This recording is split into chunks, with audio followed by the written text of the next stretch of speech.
Luto tayo ng kinamatisang manok, guys. So, maglalagay tayo ng mantika sa kawali. Ayan. Tapos, medyo painitin lang natin ng konti at ilagay na natin yung ating bawang and sibuyas. So, gisahin lang natin yan, guys. Tapos, may luya. So, gigisahin lang natin sila. And, lagyan natin ng patis. Haluin natin yung patis. And lalagay natin yung sunod natin yung ating kamatis. Itong kamatis, guys, medyo dami-damihan natin kasi kinamatisang manok nga ito, guys. So, medyo damihan natin yung kamatis.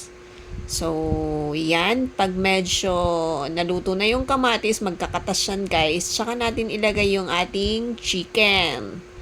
So, ayan. So, depende yan, guys, sa gusto nyo kung gaano kadaming chicken at anong part ng chicken. So, haluin natin yan, guys. Medyo gisahin natin ng konti yung chicken.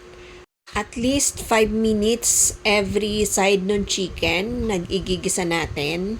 And then, lagyan natin ng tubig. So, depende sa gusto nyong dami ng tubig, guys. And, syempre, lagyan natin ng ampalasa, ang ating magic. And, ayan, pakuluan natin ng maigi yung ating chicken, guys, para iwas salmonella.